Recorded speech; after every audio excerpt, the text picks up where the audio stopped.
कृष्ण कृष्ण कृष्ण हरे हरे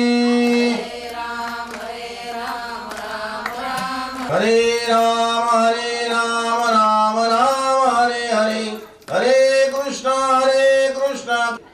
गोपाल कृष्ण भगवान की जय।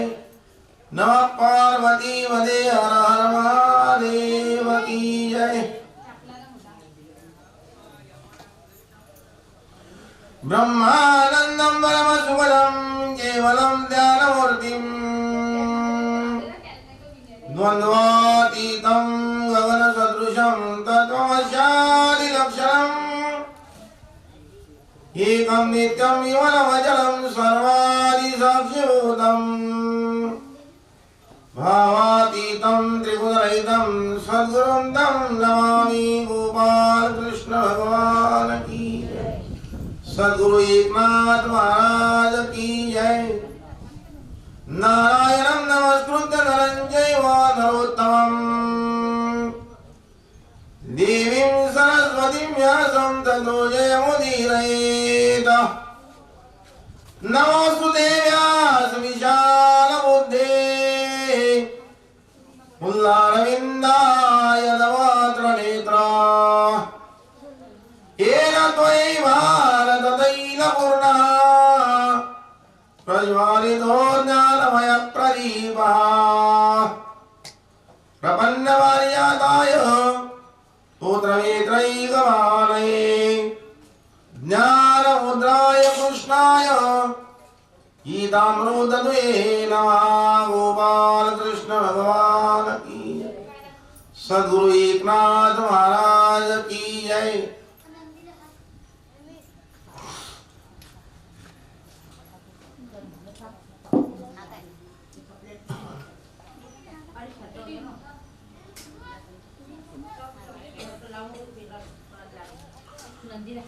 श्री गणेशाय नमः।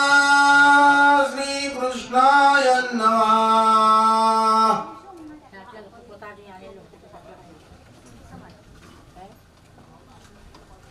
शुद्ध भावया अंतरा वानप्रस्थाश्रमी जो नर जाऊनी ठाकावे त्याचे द्वार अति सादर भिक्षार्थ शिविता सात्विकाच्या अन्नाशी शुद्ध सत्वता साधकाशी तात्काळ होय ग्रासोग्रासी शुद्ध अन्नाशी हा महिमा। गोपाल कृष्ण भगवान की जय। सद्गुरु एकनाथ महाराज की जय। अशा रीतीनं भगवंत या ठिकाणी उद्धवाला आत्मज्ञान सांगून राहिले की उद्धवा असं जे वानप्रस्थ आश्रमाचं वर्णन सांगून राहिले या ठिकाणी आता की आपलं जे अंतःकरण आहे ते अंतःकरण शुद्ध झाल्याशिवाय किंवा पवित्र झाल्याशिवाय आपल्या अंतःकरणात परमात्मा स्वरूपाचा जो अनुभव आहे तो कदापिही प्राप्त होत नाही, लक्षात ठेवा। कारण चित्त शुद्ध झाल्याशिवाय भगवंताचा जो अनुभव आहे किंवा आत्मतत्वाचा जो अनुभव आहे तो अनुभव प्राप्त होत नाही असं नाथ महाराज या ठिकाणी सांगून राहिले। तुम्हाला आपल्याला काय म्हणतात? शुद्ध भावय अंतर वानप्रस्थ आश्रमाशी जो नर जाऊन टाकावे त्याचे द्वार अति सादर भिक्षार्थ माधुगिरी म्हटलं जाते। अशी जे पवित्र असणारी जी माधुगिरी आहे ती कुठे मागायची आहे म्हणतात की जे वानप्रस्थ आश्रमात जायले लोक आहेत त्यांच्या घरी मागायची आहे माधुगिरी, लक्षात ठेवा। आणि असं सात्विक अन्न सेवन केल्यामुळे आपलं अंतःकरण जे आहे ते अतिशय पवित्र होते, लक्षात ठेवा। सेविता सात्विकाच्या अन्नाशी शुद्ध सत्वता साधकाशी तात्काळ होय ग्रासोग्रासी शुद्ध अन्नाशी हा महिमा। अन्न शुद्ध पाहिजे आणि शुद्ध अन्नाचा हा महिमा या ठिकाणी नाथ महाराज आपल्याला सांगून राहिले की अन्नात भवंती भूतानि पर्जन्यात अन्न संभवा आणि यज्ञात भवती पर्जन्यो यज्ञ कर्म समुद्भवा। शुद्ध अन्न जे आहे त्या शुद्ध अन्नाचं महत्व या ठिकाणी नाथ महाराज सांगून राहिले सात्विक मनुष्य जो आहे त्या सात्विक मनुष्याच्या घरचं जर अन्न सेवन केलं तर आपल्या ठिकाणी अंतःकरण जे आहे ते पवित्र होते, लक्षात ठेवा. या रागी वानप्रस्थाचे द्वार ठाकोरी जावे वारंवार तेरे सत्व शुद्धी अनिवार होईसाचार साधका. जे साधक लोक आहे ज्याला परमार्थाची साधना करायची आहे त्याच्याकरता या ठिकाणी नाथ महाराज वर्णन करून राहिले की जे साधनेतले लोक आहे भगवत चिंतन करून राहिले, भगवंताची साधना करून राहिले, ध्यान करून राहिले देवाचं, अशा लोकांनी करता नाथ महाराज काय सांगतात की वानप्रस्थ आश्रम जो आहे आणि वानप्रस्थ आश्रमात जे लोक आहे त्यांच्या घरी जे पवित्र अन्न आहे ते पवित्र अन्न जर सेवन केलं तर अन्नाचा महिमा सांगून राहिले अडील नाथ महाराज. राजसहार जर सेवन केला, काल पाहिला आपण ना, राजसहार जर सेवन केला तर आपल्या ठिकाणी रजोगुण निर्माण होते आणि रजोगुण निर्माण झाल्यामुळे काय होते पंचविषयाची आसक्ती निर्माण होते. म्हणून सात्विकाचं जे अन्न आहे ते अन्न अतिशय पवित्र आहे. आपल्या जेवणावर सगळ्या गोष्टी अवलंबून आहे परमार्थाच्या किंवा आपल्या जीवनाच्या. तामस आहार जर सेवन केला, परवा दिवशी पाहिला आपण आहार सात्विक श्रेष्ठ, सात्विक आहार श्रेष्ठ आहे आणि तामस आहार जर सेवन केला तर आपल्या ठिकाणी तमोगुण निर्माण होते आणि तमोगुण निर्माण झाल्यावर काय निर्माण होते म्हणतात आळस निर्माण होते, त्या ठिकाणी भक्ती घडत नाही. म्हणून नाथ महाराज या ठिकाणी काय सांगतात की असं जे पवित्र अन्न आहे हे पवित्र अन्न जर सेवन केलं तर आपल्या ठिकाणी पवित्रता निर्माण होते. आणि सात्विक आहार जो आहे तो कसा निर्माण करायला लागते तुम्ही नाही ऐकला आता 2-3 दिवस झाले हलका लक्षात. असा सात्विक आहार तुम्हाला आपल्याला निर्माण करायचा आहे प्रत्येकाले, हलका लक्षात. भगवत चिंतनात जे अन्न तयार होते ते अतिशय पवित्र अन्न आहे, लक्षात ठेवा. शुद्ध भिक्षेची प्राप्ती सत्वशुद्ध होईगा वृत्ती ते देवासना निशेष नासती निशांती उल्लासे.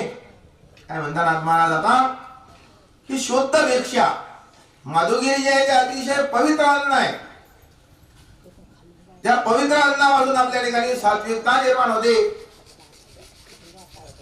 तेरे वासना निशेष नासती निज शांती उल्लासे आणि आपल्या ठिकाणी अखंड शांती प्राप्त होते.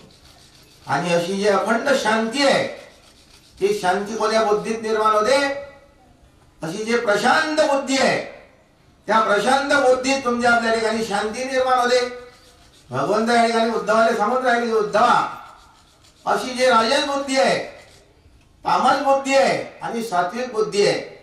शुद्ध सात्विक बुद्धी हे चौथी बुद्धी आहे. सद्बुद्धी ज्याला म्हटलं ज्ञानेश्वर महाराज ज्ञानेश्वरीत काय लिहितात, अशी जे सद्बुद्धी आहे ते सद्बुद्धी शुद्ध अन्न खाल्ल्यामुळे आपल्या ठिकाणी सद्बुद्धी निर्माण होते. ज्ञानेश्वर महाराज लिहितात ज्ञानेश्वरीत की सद्बुद्धी ते थेकुटी म्हणू नये.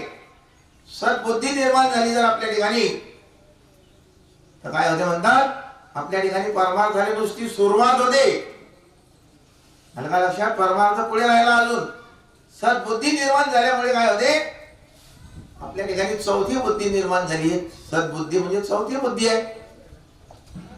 आणि पाचवी बुद्धी कोणती आहे, अशी जे प्रतिभा बुद्धी आहे ते प्रतिभा बुद्धी निर्माण व्हायला पाहिजे तुमच्या आपल्या ठिकाणी. पाचवी बुद्धी आहे आणि त्याच्याकडची 6वी बुद्धी जी आहे ते ऋतुंबरा बुद्धी आहे. लक्षात ठेवा, बुद्धीचे प्रकार सांगतो तुम्हाला आपल्याला.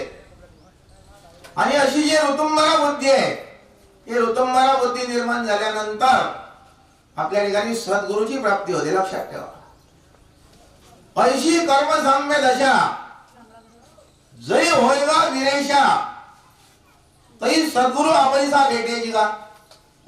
सद्गुरू करावा लागत नाही की हा गुरु चांगला असेल की तो गुरु चांगला असेल असं आहे का काही नाही. संत महात्मे जे आहे ते संत महात्मे आपोआप भेटतात, लक्षात ठेवा. सद्गुरू आपलीसा भेटायची का, फक्त आपल्याला आपलं काय करावं लागेल आपल्याला चित्त शुद्ध करा. फक्त आपलं चित्त शुद्ध करायचं आहे प्रत्येकाने. आणि चित्त शुद्ध झाल्यानंतर आणि कर्मसमाना बुद्धी निर्माण झाल्यानंतर त्याच्या पुढे सात्विक बुद्धी अशी जे प्रशांत बुद्धी आहे ते प्रशांत बुद्धी निर्माण होते. आणि ते प्रशांत बुद्धी निर्माण झाल्यानंतर आपल्या ठिकाणी अखंड शांती प्राप्त होते. अशी भक्ती करायची आहे तुम्हाला आपल्याला जीवनात. आणि ते भक्ती करण्याकरताच तुम्ही आपण या पृथ्वी तलावर आलो. त्याला लक्षात वासना नासल्या निसा निराग तो सत्यत्वेन लेखे जग विषयासक्ती कायची मग सहज विराग उत्पट. वासना नासल्या लेख नाथ महाराज काय लिहितात की अशी जी आपल्या लिंग देहात असणारी वासना आहे ते वासना नष्ट झाल्यानंतर परमार्थाला सुरुवात होते. लक्षात ठेवा. मग राम नामे उपजे आवडी. जोपर्यंत वासना आहे चित्त या ठिकाणी तोपर्यंत साधना करायची आहे प्रत्येकाने. वासना नष्ट करण्याकरता साधना करायची आहे भगवत चिंतनाची. आणि वासना नष्ट झाल्यानंतर संत चरण रज लागता सहज वासनेचे बीज जमिनी जाय. काय म्हणतात तुकोबा? संत महात्म्याचं चरण रज या ठिकाणी 8-10 दिवस झाले, 8-9 दिवस झाले वाटते. संत चरण रज उडून राहिले. रज म्हणजे शब्द. आणि हे शब्द त्या शब्दाच्या याच्यात जर आपण आंघोळ केली हे शब्द आहेत. रज म्हणजे शब्द. आणि हे संत महात्म्याचे शब्द आहे, तुमचे आपले शब्द नाही. हे सकल संतांचा राजा स्वामी एकनाथ माझा हे संत महात्म्याचे म्हणजे नाथ महाराजांचे शब्द आहे. या शब्दात तुम्ही आपण आंघोळ केली 8 दिवस झाले बंद पडला ते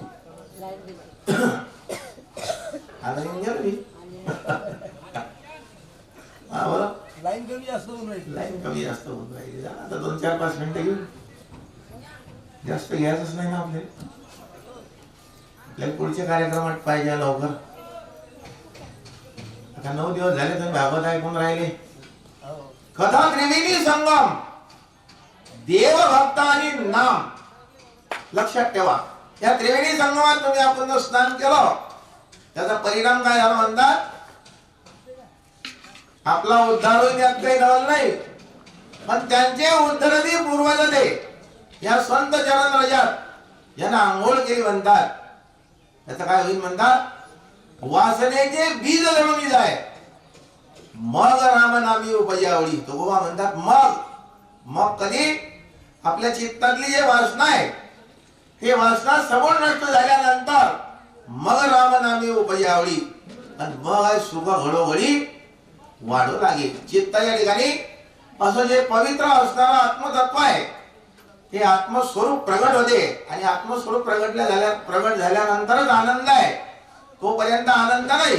विषयाचा आनंद मावळणे आणि परमानंद प्रगट होणे त्याला म्हटलं परमार्थ.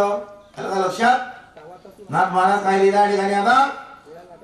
वासना नासल्या निराग तो सत्यत्वेन लेखे जग विषयासक्ती गायची मग सहज विराग उद्भट. त्या ठिकाणी विषयाची आसक्ती समोर नष्ट होते. पंच विषय समोर नष्ट होतात. आणि आपल्या ठिकाणी काय होते म्हणतात?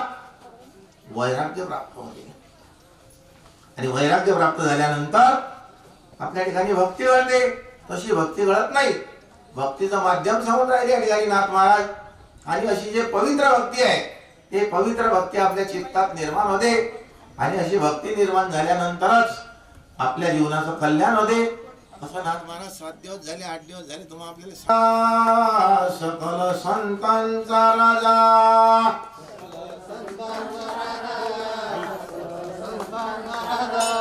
सकल संतांचा राजा सकल संतांचा राजा. सकल संतांचा राजा सकल संतांचा राजा स्वामी एकनाथ माझा स्वामी एकनाथ माझा स्वामी एकनाथ माझा स्वामी एकनाथ माझा त्यांचे ऐकता भागवत त्यांचे ऐकता भागवता त्यांचे कथा भागवत त्यांचे कथा भागवत प्राणी होती जीवनमुक्त प्राणी होती जीवनमुक्त प्राणी होती जीवनमुक्त प्राणी होती जीवनमुक्त सकल संतांचा राजा सकल संतांचा राजा सकल संतांचा राजा सकल संतांचा राजा कधी कर स्वामी एकनाथ माझा स्वामी एकनाथ माझा स्वामी एकनाथ माझा स्वामी एकनाथ माझा सकल संतांचा राजा सकल संतांचा राजा सकल संतांचा राजा सकल संतांचा राजा ते वाचते द्या श्री कृष्ण गोविंद हरे मुरारी हे नाथ नारायण वासुदेवा श्री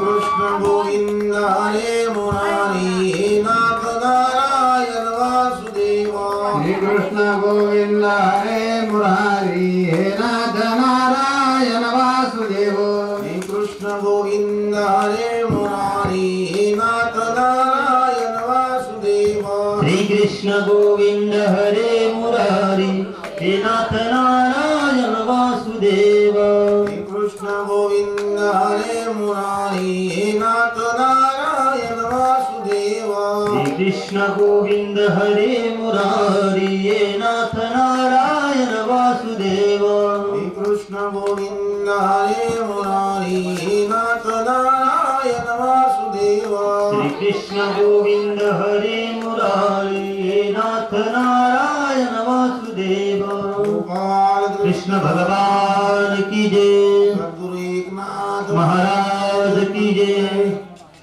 चला आता थोड्या वेळात हरिभक्त परायण आपले गुरुवर्य शास्त्रीजी महाराज त्यांचं कार्याचं कीर्तन आहे तर थोड्या वेळात राहील विषय पाहू जा योगीन पुढच्या वर्षी भगवंताचा जो योग आहे तो आत्मज्ञान श्रवण करायचा जो भाग राहिला तो आता आपण पुढच्या वर्षी घेऊ आलं का लक्षात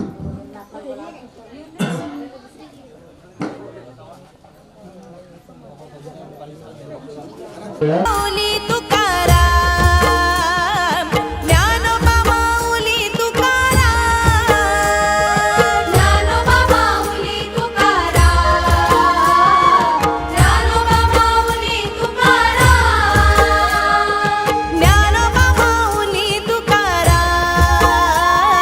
ज्ञानोबा माऊली तुकाराम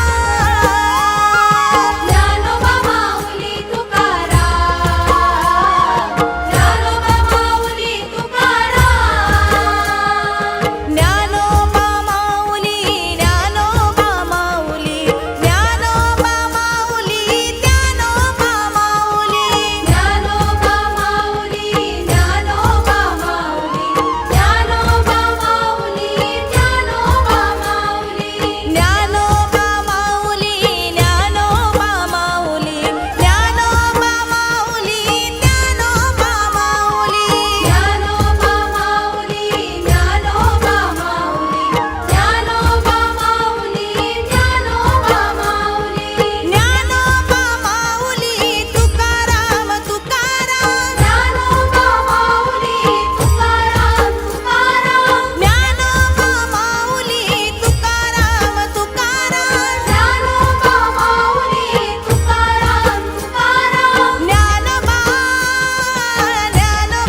हो नाद पांडुरंग टाळ मृदुंगाचं गाण जीव हरी नाम देह झाला वृंदावन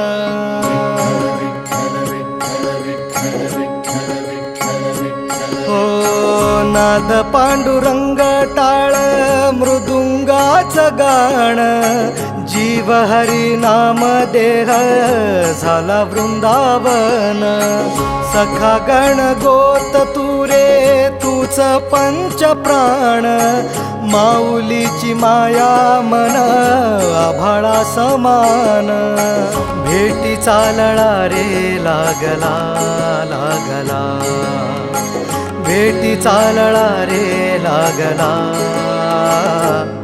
विठ्ठला विठ्ठला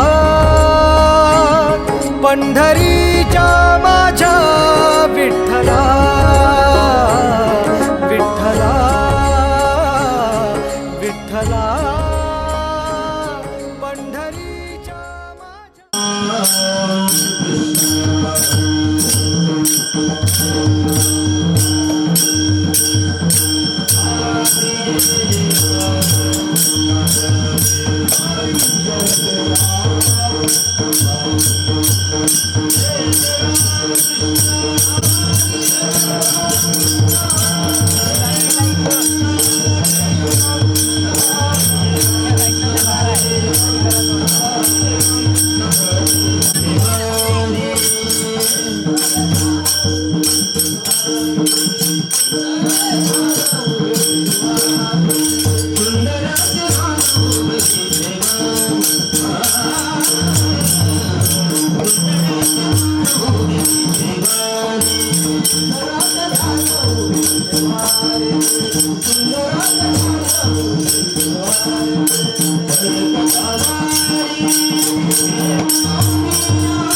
रूप पाहता लोचनी रूप पाहता लोचनी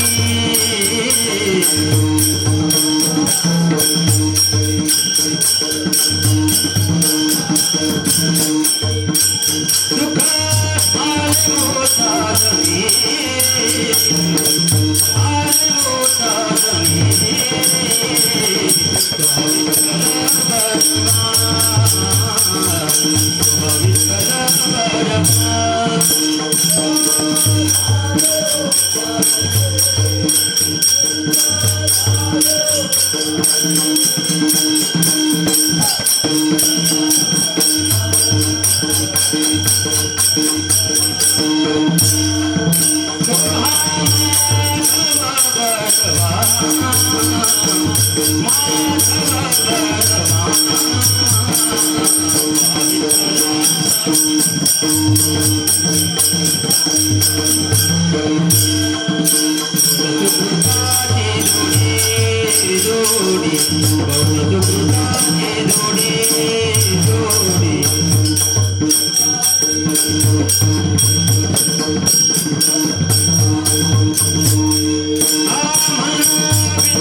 Thank you.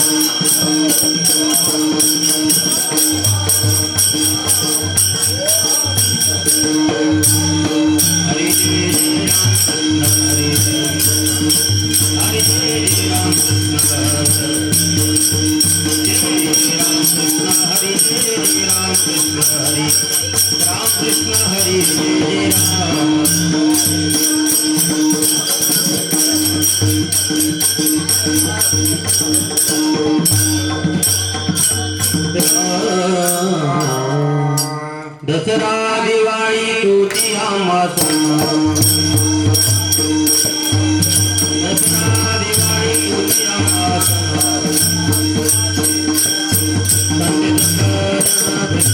तुझी आम्हास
दसरा दिवाळी तुझी आम्हास दसरा दिवाळी तुझी आम्हास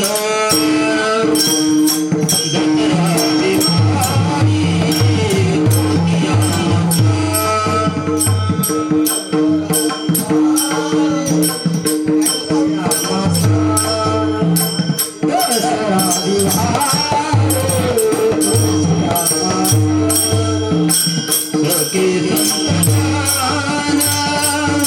भेटतील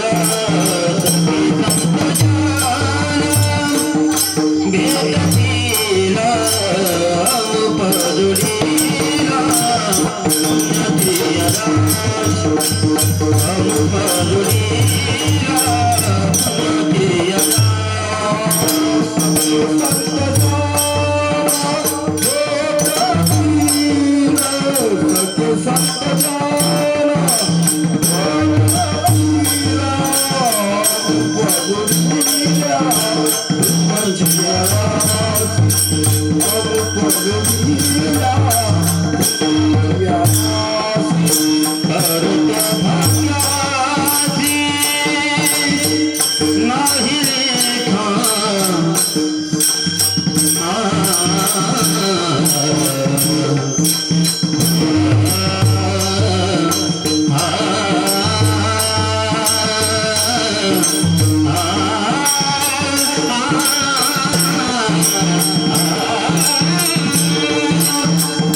दसरा दिवाळी तृतीय सण, दसरा दिवाळी तृतीय सण, सखे संत जन भेटतील अमोप जोडिल्या सुखाची राशी, पारत्या भाग्याशी नाही आता, धन्य आजी दिवस झाला सोनियाचा, धन्य आजी दिवस झाला सोनियाचा, पिकली हे वाचा रामनामे अमूप जोडिल्या सुखाची राशी, पार या भाग्याशी नाही आता, तुका म्हणे काय हो उतराई,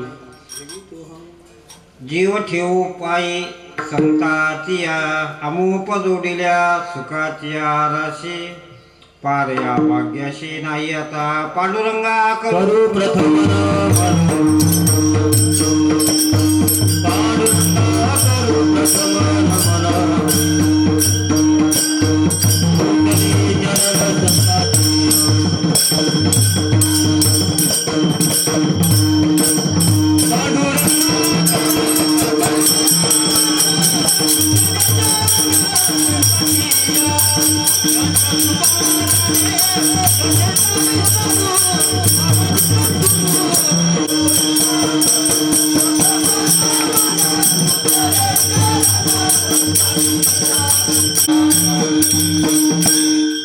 नमो ज्ञानेश्वरा, नमो ज्ञानेश्वरा, निवृत्ती उदारा, सोपान देवा मुक्ताबाई, नमो त्रिभुवन पावनी, अद्यत्रे जननी देवाची.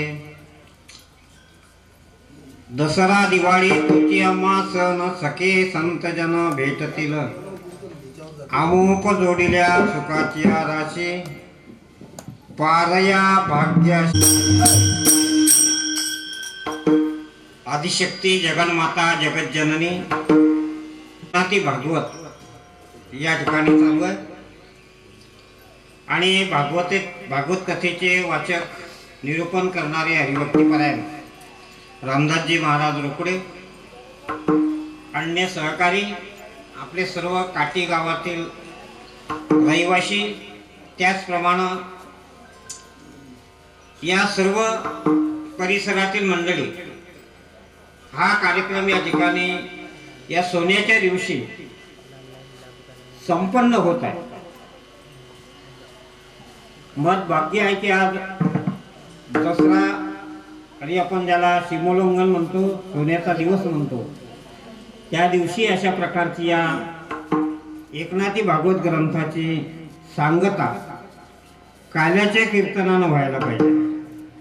मग तुम्ही म्हणे बा काल्याचा अभंग खाऊन नाही घेतला. काही गोष्टी प्रासंगिक असतात, प्रासंगिक ज्या काही गोष्टी आहेत त्या पाळल्या पाहिजे. आज दसऱ्यासारखा दिवस आहे, सोन्यासारखा दिवस आहे, सीमोल्लंघनासारखा दिवस आहे, त्याचा औचित्य साधून आणि लक्षवेधी अशा प्रकारचं लक्ष ठेवून हा अभंग या ठिकाणी आपण चिंतनासाठी घेतलेला आहे. विठ्ठल विठ्ठल.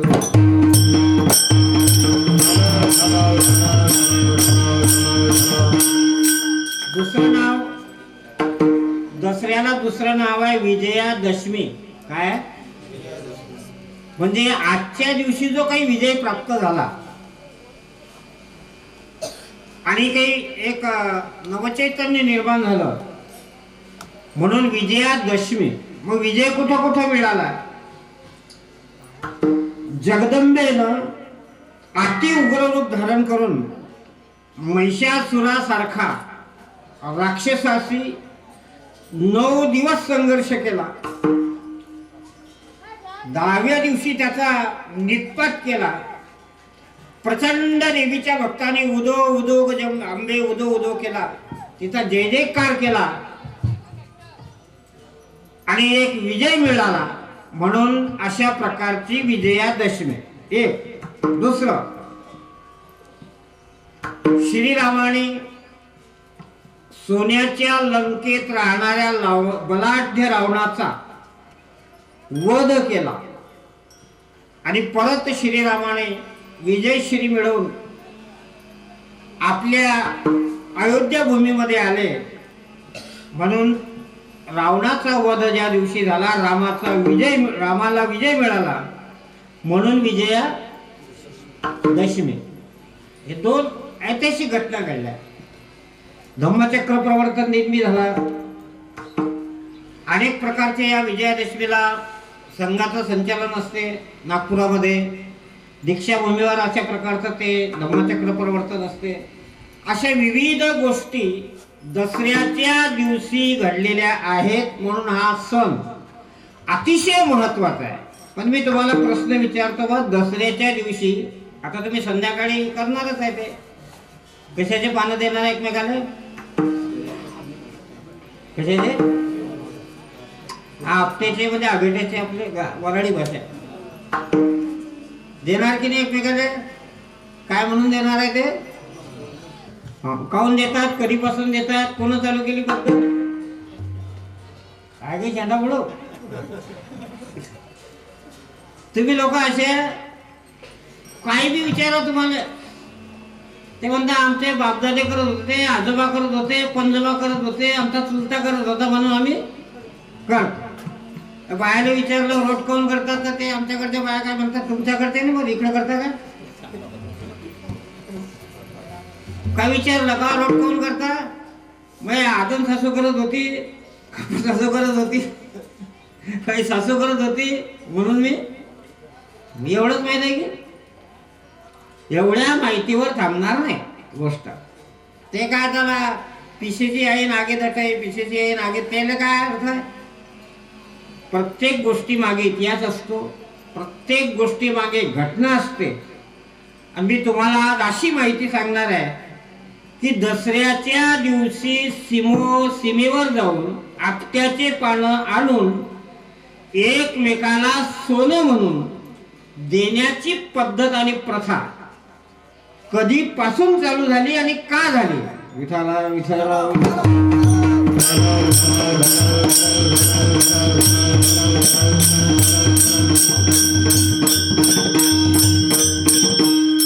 मस्त वातावरण, शांत वातावरण आहे, गोंगाट नाही, वाहनाचा आवाज नाही, लेकराईचा आवाज नाही की नाही, मस्त एकदम वातावरण आहे. जंगलातलं रानातलं वातावरण एकदम शांत असतं. गावात चौबाजून गोंगाट असतो. कोणी काही म्हणते, कोणाचे भांड्याची आदळ वापर चालू असते, कोणाच्या वाहनाचं काही झाड पाड चालू असते. मस्त वातावरण आहे. तर रघुराजाच्या काळातली एक घटना आहे, ते तेवढी तुम्हाला सांगणार आहे. म्हणजे मग तुमच्या ते लक्षात आलं की बा आबेट्याचे पानं सोनं म्हणून का देतात, आहे की नाही. एक ठोस नावाचा ऋषी होते. त्याचे दोन असे गरीब घराण्यातले शिष्य. आता ते गुरुकुल असल्यामुळे तिथे सर्वांना प्रवेश होता. गरीब श्रीमंताचा काही विचार नाही. त्या दोन मुलांनी तिथे प्रवेश घेतला गुरुकुलामध्ये की बा आम्हाला बी 14 विद्या 64 कला शिकायच्या आहे की नाही. आता गरिबी, दारिद्र्य, दैन्य, दुःख ह्या गोष्टी भयानक आहे. माझ्या जीवनातून ते गेलेले आहे. 86 सालामध्ये मी ज्या वेळेला गुरुकुलामध्ये होतो, विद्यापीठात होतो, तेव्हा वही 25 पैशाची मिळत होती. तेव्हा किती? 25 पैसे बंद झाले आता. पण तेवढे पैसे सुद्धा वही घ्यायला माझ्याजवळ नव्हते. शिकायचं आहे. मला तिथल्या लोकांनी सल्ला दिला, वही विकतच घेतली पाहिजे असं नाही. लायब्ररीमध्ये बऱ्याचशा असे वह्या पडलेल्या असतात की अर्ध्या लिहिलेल्या असतात, अर्ध्या कोऱ्या असतात. जा म्हणे तो फाडून आण कोऱ्या. त्याची पानं फाडून आणली, सुई दोऱ्यानं त्याची वही बनवली, त्याच्यावर लिहायला लागलो, शिकायला लागलो. का परिस्थिती आहे माणसाची. परिस्थिती माणसाला मार्ग दाखवते, परिस्थिती माणसाला पुढे जाण्याचं काहीतरी सांगत असते. तिथून मी मार्ग काढला.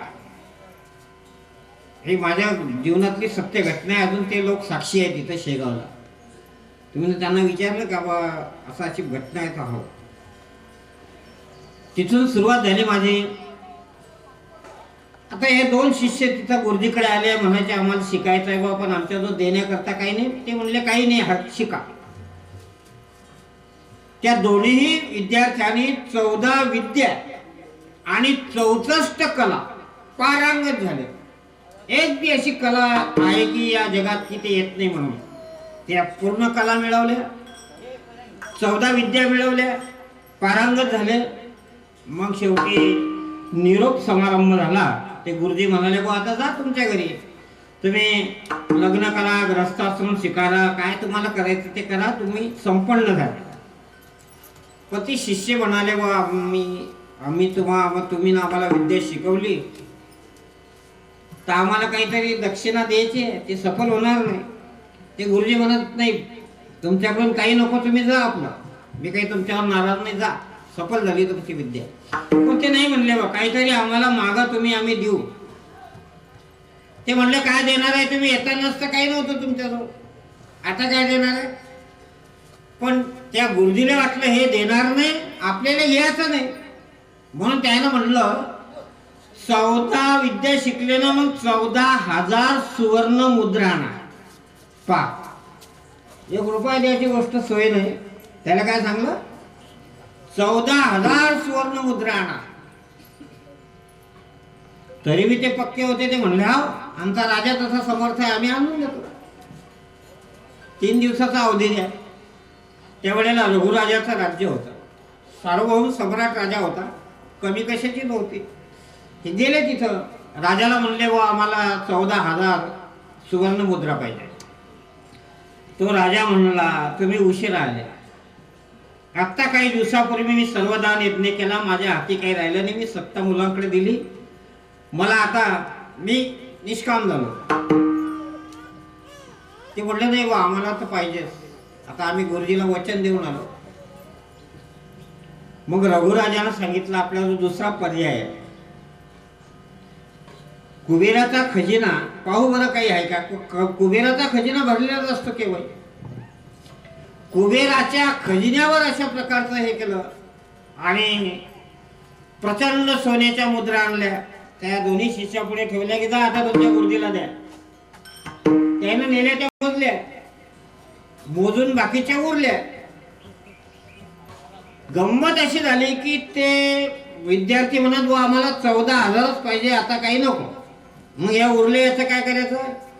तो राजा म्हणला मला सुद्धा याला हात लावायचा नाही, मी ना बी त्याग केलेला आहे, मग आता करता काय याचं, या उरले याचं.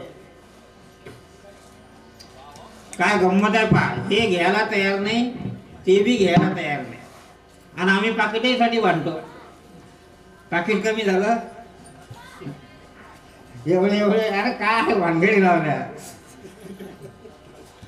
निरा विक्रीच लावली ना, तमाशा लावला, तमाशाचे फळ करायला बोलतो त्यापेक्षा, कीर्तनापेक्षा.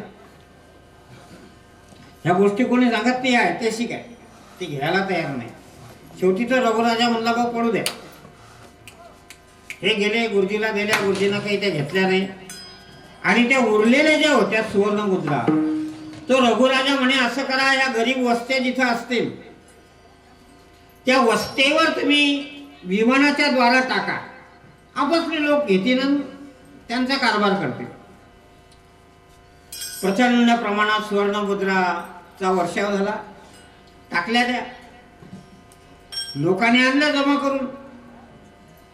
मग काही लोक उशिरा आले, कुठं पांगलेले असते ते बोला आम्हाला मिळालेले, ते म्हणजे पहा कुठे मिळतील का. आपट्याच्या झाडावर काही होत्या अटकल्या, त्याबरोबर या झाडावर अटकलं, त्यांनी झाड हलवलं, ते खाली पडल्या, दिल्या घरी.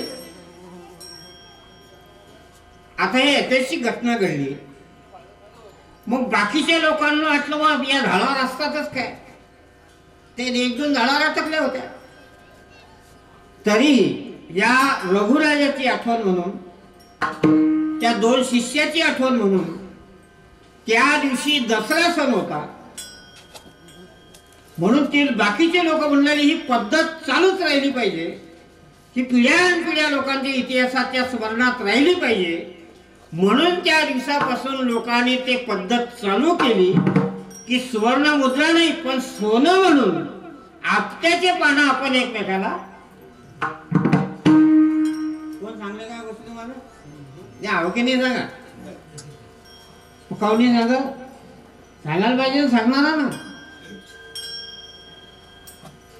तुम्ही विचारत नाही, तुम्ही हो बा आणि बाबा म्हणता बाबा प्रमाण. प्रत्येक गोष्टीला खुलासा झाला पाहिजे. आज दसरा आहे म्हणून सांगितलं तुम्हाला. म्हणून त्या दिवसापासून आज तागायत त्या रघुराजाचं स्मरण, त्या रघुराजाचा त्याग, त्या गुरुजीचा त्याग, त्या विद्यार्थ्याचा त्याग स्मरणात राहिला पाहिजे. पिढ्यानपिढ्या इतिहास लोकांच्या समोर आला पाहिजे. म्हणून त्या दिवसापासून आपट्याचे पानं सोनं म्हणून एकमेकाला देण्याची पद्धत चालू झाली. म्हणून सोन्याचे पान, आपट्याचे पानं सोनं म्हणून. तुम्ही काय सांगायच्या अगोदर?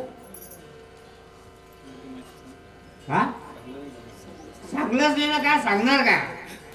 चालेल विहिरीच नाही तर पोहऱ्यात कुठून येत, अशाच गोष्टी झाल्या. विहीर तर भरायला पाहिजे पोहरं भरण्यासाठी. अशा प्रकारे ऐतिहासिक घटना झाली. दुसरी घटना झाली की श्रीरामाचा 14 वर्षाचा वनवास संपून लंकेवर स्वारी झाली. श्रीरामाने रावणाचा वध केला आणि एक विजय उत्सव जिकडे तिकडे झाला. जय श्रीरामाच्या घोषणा झाल्या आणि विजय उत्सव झाला. ज्या दिवशी रावणाचा वध झाला त्या दिवशीही दसरा हा विजयादशमी होती. म्हणून ती एक पद्धत आहे. लोक रावणाला जाळतात अजून मी, आहे की नाही? ते रावण टेकडी आहे खांबावर, त्या टेकडीचं नाव रावण टेकडी आहे. हा रावणाचा मोठा पुतळा उभा करतात, खालून पेटून देतात. अजून मी बरोबर ठिकाणी पद्धत चालू आहे रावण पेटवण्याची. त्या दिवशी रावणाचा वध झाला. पण मी तुम्हाला हे आणलं म्हणजे झालं काय कार्यक्रम? हे तुम्हाला माहिती देऊ राहिलो बा मी. तुम्ही रावणाने जाळता, रावणाचा पराभव रामाने केला हेही मान्य आहे. पण खऱ्या अर्थानं त्याच्या मागचा जर विचार केला, मी काही रावणाच्या पक्षाचा म्हणत नाही बरं, आहे रामाच्या. पण खरी गोष्ट कोणी सांगत नाही, त्याचं कोणी सांगतच नाही. जो तो आला की रामाचंच सांगत राहिले. पण ते बी एक ऐतिहासिक घटना आहे. विठाला विठाला विठाला.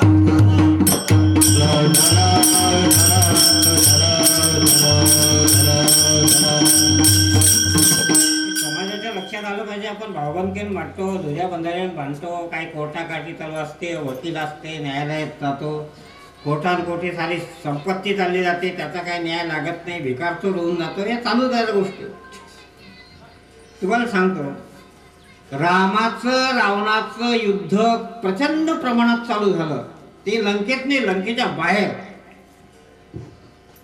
पण तरीही रावणाचा पराभव होत नव्हता.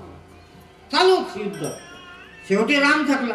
राम म्हणला, अरे काय आपण एवढी शक्ती असू नये, एक किती प्रचंड शक्ती आहे रावणाची की तो मरत नाही. राम असे चोफेर नजर टाकू लागला की आता बहुतेक आपला पराभव आहे. पण एक खालून कोणतरी खुलवलं. बाण चुकीच्या ठिकाणी मारले जातात. योग्य ठिकाणी रामाला बाण मारायची एकदम अशी खून केली आणि खरंच तो बाण रामानं मारला. रावण धडाडकन जमिनीवर पडला. बाण कुठे मारायचा हे सांगणारा कोण होता माहित आहे? रावणाचा घरकामध्ये. मग ते कसं झालं, घरकामध्ये लंकट आहे. असे घरच्यांमध्ये असतात. सांगलं बा त्या विभीषणाने इथं बाण मार. मग रावण म्हणतो, रामा मला पराभव मान्य आहे, तुझा बाण चांगला लागला, आता 5 मिनिटामध्ये मला मृत्यू होणार, मला मान्य झालं. पण मला काही गोष्टी विचारायच्या आहे रामा. तू सत्यवादी आहे, तू नीती निपुण आहे, तू खोटं बोलत नाही मला माहित आहे, म्हणून तुला विचारतो. रामा, पहिल्या प्रश्नाचं उत्तर देतो. रावण म्हणतो पडल्या पडल्या जमिनीहून. आयुष्य दोघांपैकी कोणाला जास्त होतं? रावण म्हणतो. राम म्हणतो रावणाला आयुष्य जास्ती होतं, रामाला त्याच्यापेक्षा. मग कोण मरायला पाहिजे होतं अगोदर? ज्याला आयुष्य कमी आहे तो की ज्याला जास्ती आहे तो? मेलो कोण? ज्याला आयुष्य जास्ती आहे तो. रावणाने 14 चौकड्या राज्य होतं. किती होतं म्हणजे किती सांगा ना? 25 श्लोक म्हणणाऱ्याला एकदा विचारला, यानं म्हणलं की 14 चौकड्या राज्य मिळाला, ते एवढं झालं की मला थांब, 14 चौकड्या म्हणजे काय? लाख लाख वर्ष एका एका युगाचे आहे. असे 4 युग जेव्हा संपतात तेव्हा एक चौकडी होती. आणि आता 14 चौकड्या गेल्यावर रावण मरणार होता, म्हणजे अजून बी जिवंत असता मारला नसता.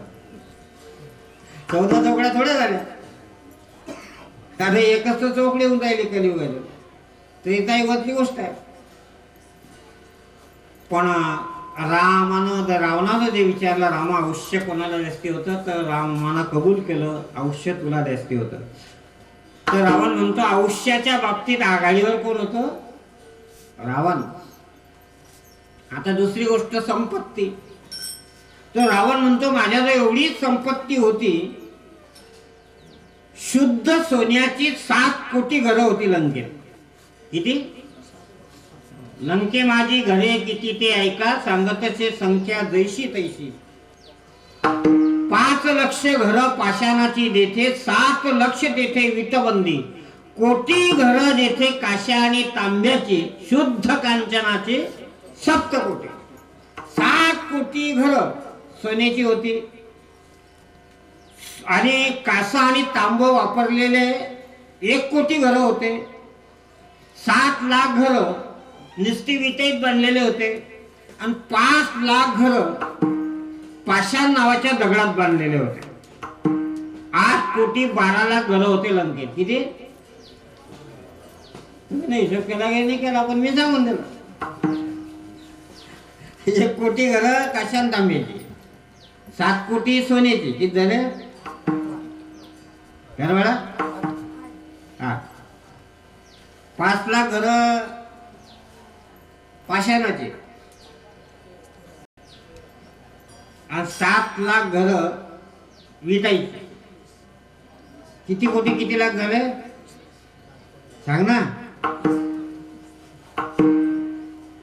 8 कोटी 12 लाख. किती? एवढे घरं होते, एवढी लंका आहे.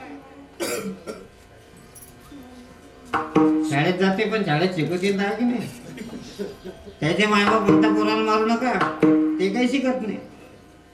मग जसा तसं चाललंय. त्याचा 75,000 80,000 पगार चालू आहे महिन्याने, ते काही घेणं नाही. आता तुम्ही शिक्षा करू देत नाही ना, मग त्याच्या डोक्यात काय येणार? ते चालू आहे मग शिकवण्या लावा. शाळा असताना मी म्हणतो शिकवण्या लावण्याची गरजच काय? कोणी अकॅडम्या काढल्याच कोण? चालेल हे अकॅडमी ते अकॅडमी, इथं शिकवण्याचे वर्ग तिथं शिकवण्याचे वर्ग. शाळेत शिकवायला पाहिजे की? शाळा कमजोर होऊन राहिल्या, तुम्ही त्या कमजोर केल्या. जिल्हा परिषदेची शाळा तर मोड्यावर आले तुम्ही लोक. सरकार म्हणजे तुम्ही नाही, सरकार. त्यामुळे भानगडी झाल्या. जिल्हा परिषदच्या शाळेत एकदम चांगलं मजबूत शिक्षण दिलं जातं. मी आज संस्कृत लिहितो, संस्कृत बोलतो, संस्कृत मला समजते, सारी भाषा येते. मग मी किती वर्ग शिकायला असायला पाहिजे? निद्या 12 BA काही. 3रा वर्ग तर 5 झालो. 12 अक्षर पहा तुम्ही, हे पहा तुम्ही. शिक्षण महत्वाचं होतं. तर मला बाबासाहेबांना सांगलं बा शिक्षण वाघिणीचं दूध आहे, ते घेतलं की मग तर गुरगुर करते. मी पेशांत आहे की नाही? ते सांगतच राहायचं का? ते बाबासाहेबांना ते 18 तास नगरपालिकेच्या दिव्याखाली अभ्यास केला. ते ते तुम्ही करत नाही ना, केलं की काही होत असतं. खऱ्या अर्थानं मी तुम्हाला सांगत होतो, औष्याच्या आघाडीवर रावण, विद्वत्तेच्या आघाडीवर रावण, संपत्तीच्या आघाडीवर, सैनिकाच्या दृष्टीनं आघाडीवर. मग पराभव कोण झाला? सर्व आघाडीवर पुढे असताना पराभव का झाला रावणाचा? तर रावण सांगतो, रामा माझा पराभव झालाच नसता, माझ्या पराभवाले कारण कोणीच नाही, माझा भाऊ आहे. त्यानं ऐन वेळेला पक्ष सोडला, रामाच्या पक्षात गेला. तिकडे गेल्यामुळे तो फितूर झाला आणि फितूर होऊन माझ्याच मृत्यूबाबत त्यानं रहस्य सांगितलं. म्हणून मला कोणाला म्हणायचं नाही. तो रावण म्हणतो, भाऊ पाहिजे तर लक्ष्मणासारखा, भाऊ पाहिजे भरतासारखा. की भरतानं 14 वर्ष राज्य स्वीकारलं नाही, ते 14 वर्ष खुर्ची रिकामी राहिली, पादुकाची पूजा करत राहिला, रामाची वाट पाहत राहिला. याला म्हणतात भाऊ. लक्ष्मण सोबत होता वनवासात, तरीही त्या रामाची साथ सोडली नाही. भाऊ म्हणता याला. नाही तर मग हा भाऊ घरकामध्ये विभीषणानं साथ सोडली. आपल्याच भावाच्या मृत्यूचं रहस्य सांगलं. तुमचा पराभव कोणी नसते करत, तुमच्यातलेच करत असतात. ते त्यालाच माहित असते याच्या खुबे यायला पाण्याचं कसं, त्याला कसं हा दुसऱ्याला काय माहित आहे? या मतदारसंघात मला काय माहित आहे? मी बुलढाण्यातलं पुरं सांगतो काय भानगड आहे. आता इकडे आपल्याला येणंच नाही ते जास्त. काय म्हणलं, काय म्हणत बोलायचं?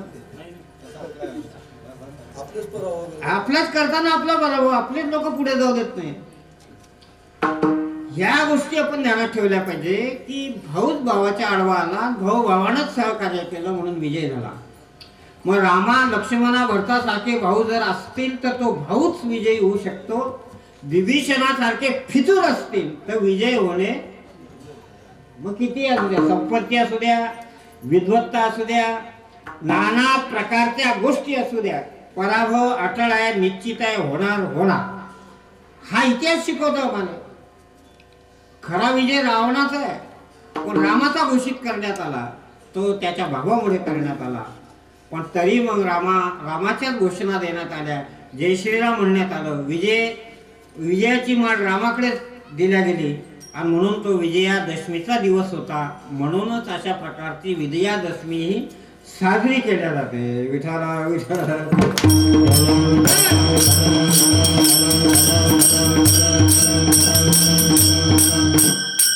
तुम्हाला खरं सांगायचं म्हणजे फितूर होता लोक. काय होता फितूर शब्द? तुम्ही ना शिवाजी महाराजच्या त्या पुस्तकात वाचलं इतिहासाचे की फितूर झाले बा काही. फितूरच होता. आता फितूर म्हणजे काय ते तुम्हाला गोष्ट सांगतो, तुमच्या लक्षात आली पाहिजे. तुमच्याकडे ते लोक येतात का लावण तितूर धरणारे? लावल्याने म्हणा त्या लाव नावाचा पक्षी धरतात. ते लावले रे लाव, त्याच्या भाषेत म्हणतात तुम्ही लावऱ्या म्हणता. फितूर ते गमतीची गोष्ट आहे. तुम्हाला फितूर म्हणजे काय सांगतो म्हणजे तुमच्या लक्षात येईल. त्याच्यावर तो पिंजरा असते, ते डोक्यावर असं ते टोपलं असते, म्हणजे ते गाय असते. तो गायच्या आळून त्यातला काही ते दिसत नाही त्या पक्ष्यांना. चालते तो पिंजरा ठेवतो असं पिंजरा. त्या पिंजऱ्यात फितूर असतात. काय असतात ते? जोरात किडकिड आवाज करतात. ते जंगलातले मोकाट फितूर आहे की नाही, त्याला वाटते चला इथं आपले भावन काहीतरी संकटात ते येतात. आता याने तिथं ते जाळं पडलं मांडलेलं असते. त्या वेळेला ते जाळ्यात अटकतात बा मोकाट फितूर. त्यावेळेला एकच त्याचा गलबला होतो, बाकीचे उडून जातात, झाडावर जाऊन बसतात. ते त्याच्यात काही अटकतात तर ते वरची गोष्टी करतात. अरे आपण काय अटकलो असतो? आपल्यातले काय झाले 2 पिंजऱ्यात? तेही तिथूनच होते. जे पकडले गेले तेही तिथूनच होते. पण पिंजऱ्यात कोंडेल होते ते फितूर होते. काय होते? कोणाकडून नेले ते? कोण अटकून दिले? पण तित्रायला अटकवलं. पण तित्रातले ज्यावेळेला फितूर होतात. असे फितूर रामायण काळात होते, असे फितूर शिवाजी महाराजच्या काळात होते. आता बहुतेक संपले असतील तर मग असतील तर ते पाहून घ्या तुम्ही. आहेच ना, वाढले का उलट फितूर होऊन राहिले लोक, ते फितूर होऊन करून राहिले. त्यामुळे तुम्हाला विजय मिळवायचा आहे, तुम्हाला खूप पुढे जायचं आहे, तुम्हाला एकदम समरेषेत यायचं आहे, पण तरी हे फितूर अशा प्रकारचे येतात. चला, का सुंदर अशा प्रकारचं रामायणाच्या बाबतीतलं थोडंसं आपण चिंतन केलं. फार मोठ्या रामायणातल्या एक एक गोष्ट महत्त्वाची आहे. म्हणून विजयादशमी होती. दुसरी गोष्ट म्हणजे रघुराजाचा इतिहास म्हणून विजयादशमी आहे. आणि या विजयादशमीच्या दिवशी अनेक प्रचंड घटना घडलेल्या आहेत. म्हणून हा विजय हा दसऱ्याचा जो सण आहे. तुकाराम महाराजांनी त्याचा उल्लेख केला. तुका म्हणे येती घरा तुची दिवाळी दसरा. संत येती घरा तोची दिवाळी दसरा. साधू संत येती घरा तोची दिवाळी दसरा. संत येती घरा तोची दिवाळी दसरा. साधू संत येती घरा तोची दिवाळी दसरा. तोची दिवाळी दसरा. तोची दिवाळी दसरा.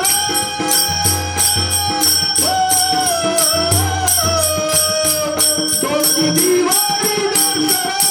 तोची दिवाळी दसरा. तोची दिवाळी दसरा. तोची दिवाळी दसरा.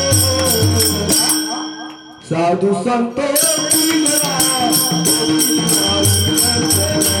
साधू संत येती घरा तोची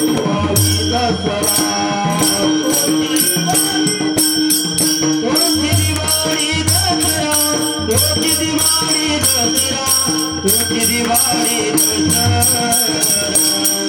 साधू संत येती घरा तोची दिवाळी दसरा. साधू संत येती घरा तोची दिवाळी दसरा. दरवर्षी दोन सण आपण फार उत्साहात साजरे करतो. एक दसरा आणि दुसरी म्हणजे दोन्ही सणाच्या वेळेला काय असते की हे लक्ष्मी आपल्या घरी आलेली असते.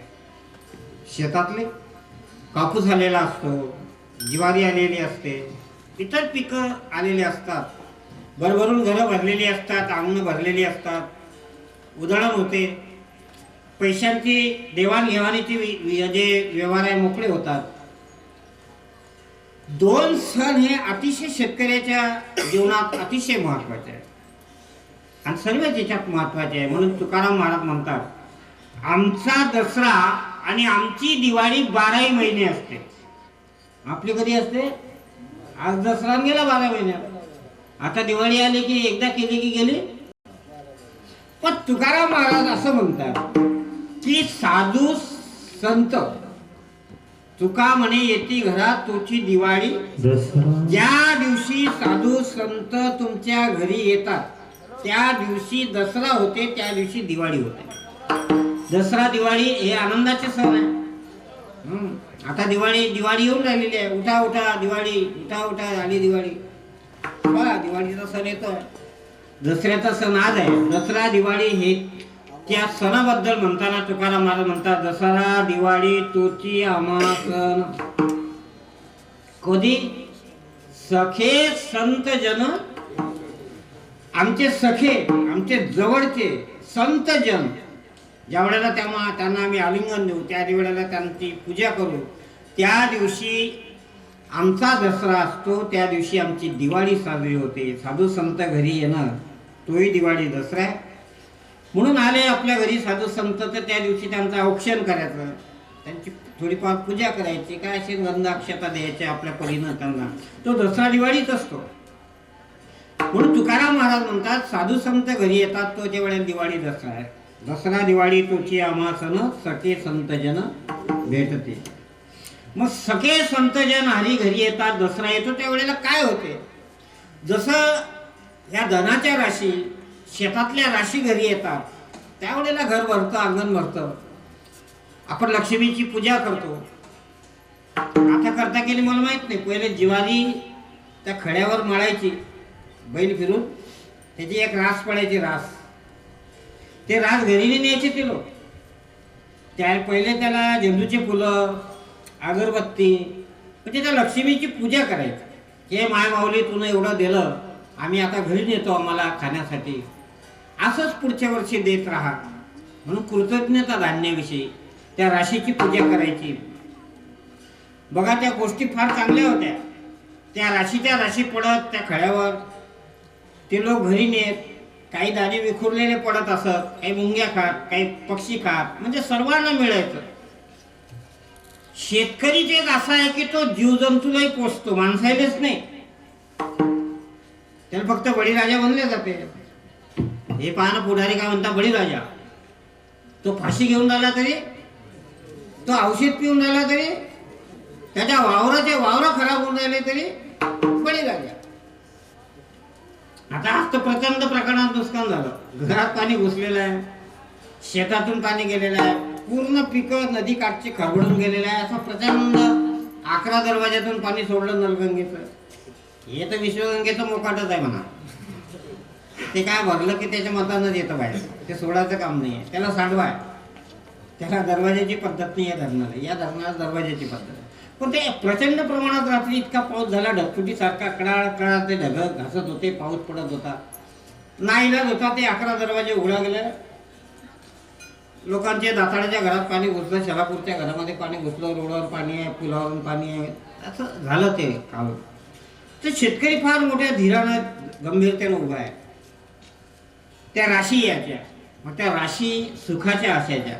तसं तुकाराम महाराज म्हणता, अमूप जोडील्या इतकं सुख मिळतं की त्या मोजल्या जात नाही, रास मोजल्या जात नाही. रास प्रचंड असते, ज्या मोजमाप करतो त्या वेळेला माप होते त्याचं. इतकं भयंकर सुख आहे. अमूप जोडील्या सुखाची राशी पार या भाग्याशी नाही. आता इतकं भाग्य उदयाला आलं आमचं की आता भाग्याला पारवार राहिला नाही.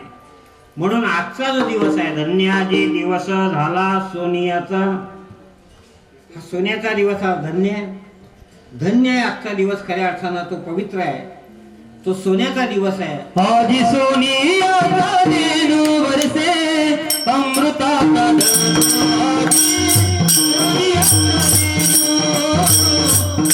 आदि सोनियाचा देणू वरसे अमृताचा धनो आदि सोनियाचा देणू.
झाला सोनियाचा पिकली हे वाचा.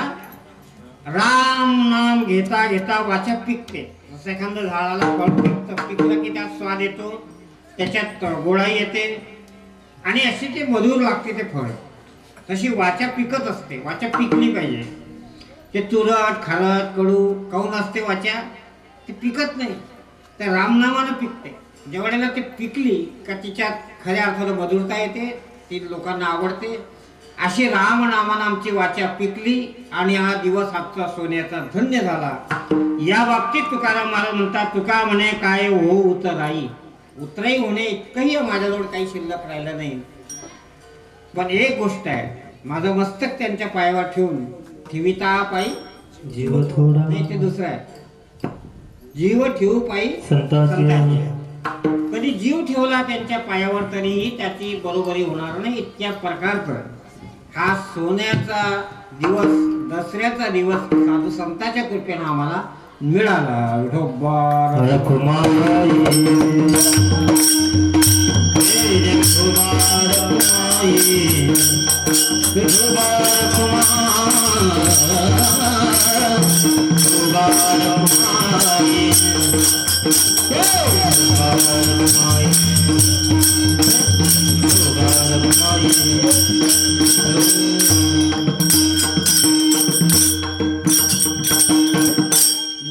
आपण नवरात्र साजरं केलं, जगदंबेचा उत्सव साजरा केला, तिचा अशा प्रकारची उपासना केली. 9व्या दिवशी त्या देवीनं महिषासुराला अशा प्रकारचं मारलं, म्हणून तो विजय उत्सव साजरा झाला, म्हणून ती विजयादशमी. आणि तिसरं कारण आहे, एक कारण तुम्हाला निरूपण त्याचं सांगितलं. आज या ठिकाणी आज दसऱ्याचा दिवस आहे, सोन्याचा दिवस आहे, म्हणून मोठा आनंदाचा क्षण आहे. जरी गर्दी नसली तरी आहे ते लोक दर्दी आहे, म्हणजे दर्दी म्हणजे ते त्यातले जाणकार लोक असले पाहिजे. अशा प्रकारचा हा सोहळा दसरा दिवाळीचा या वस्तीवर अशा प्रकारचा संपन्न होत आहे. आनंदाचे क्षण आहे, आनंदाची गोष्ट आहे. म्हणून आज काल्याचा कीर्तनानं आपल्या या कार्यक्रमाची सांगता या ठिकाणी अशा प्रकारची होत आहे. आपण थोडक्यामध्ये अशा प्रकारचं त्याचं निरूपण करू. विठाला विठ्ठल.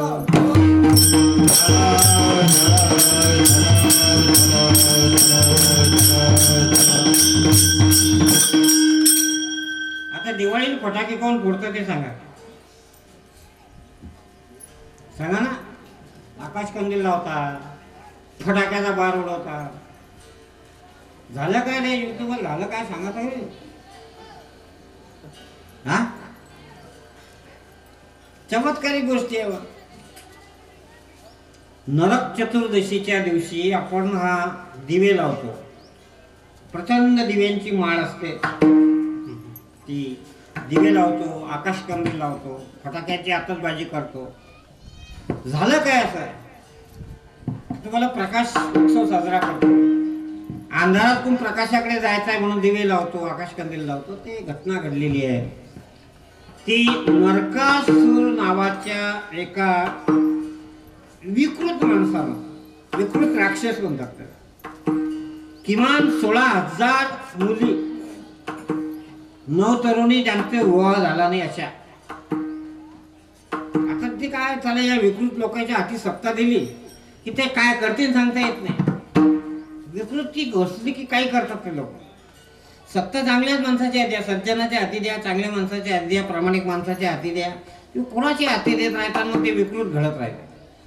आता त्यानं ती इतकं केलं किंवा 16,000 मुली, आता कमालची गोष्ट झाली. ते आक्रोश करत होते, आमचा कोणी सोडणार नाही. पण श्रीकृष्णानं त्या 16,000 मुलीला त्या नरकासुराचा वध केला. तो दिवस होता नरक चतुर्दशी. आपण म्हणतो की नाही नरकासुरा नावाची. त्या मुलींना खूप आनंद झाला किंवा आम्हाला आमचा कैवारी आम्हाला कोणीतरी भेटला, सोडवलं. पण त्या मुली कोणी स्वीकारत नव्हत्या, म्हणून कृष्णानं त्या मुलीही सांभाळल्या. पण तुम्ही ना असं लावून दिलं की बा श्रीकृष्णाला एक किती 16,000 बायका होत्या. काच्या होत्या एकच होती, रुक्मिणी होती, ते सत्यभामाच्या 2-3. तुम्ही लावले ते एवढं मोठं पाळा त्याच्या मागे. हा काय काही म्हणता मग आम्हाला एक आहे तर केल्या 2-3 ते तुम्ही पाहून घ्या. आपल्याला काही घेण देण नाही, किती करायच्या किती सोडायच्या. काही तर उभं पाणी असे झाले की झाले, त्याला बायका सोडून चालल्या. काय धंदे झाले काय. त्या मुली सोडवल्या खऱ्या अर्थानं.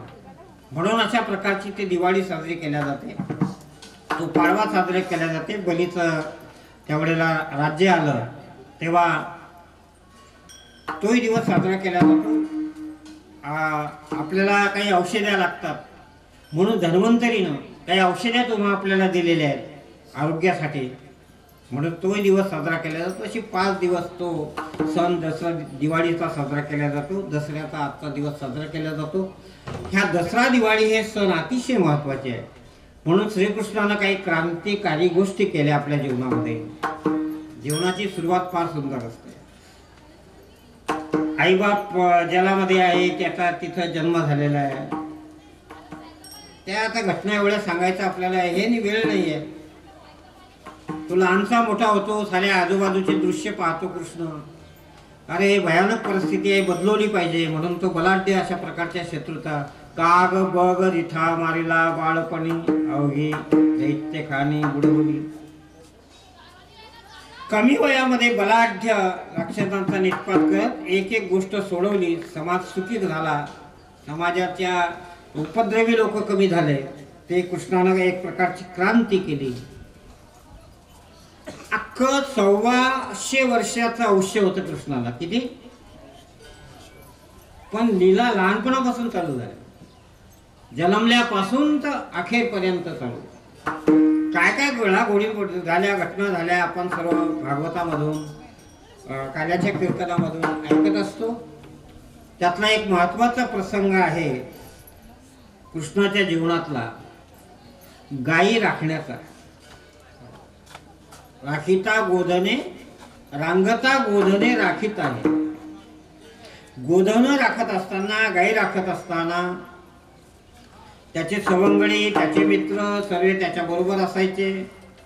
आणि ते सवंगडी लहानपणापासूनच बरोबर आहे.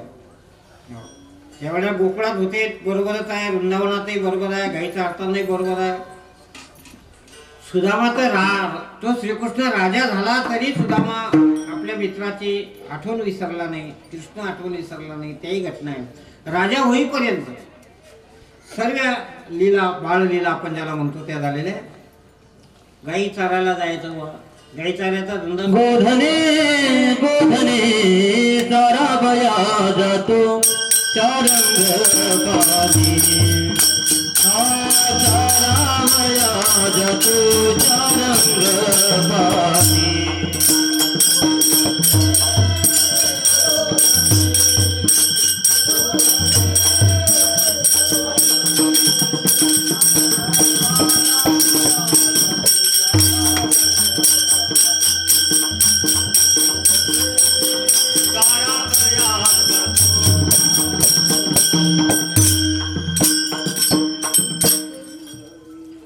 गोधन म्हणजे गायी चारायला सवंगड्या सहित कृष्ण जातो.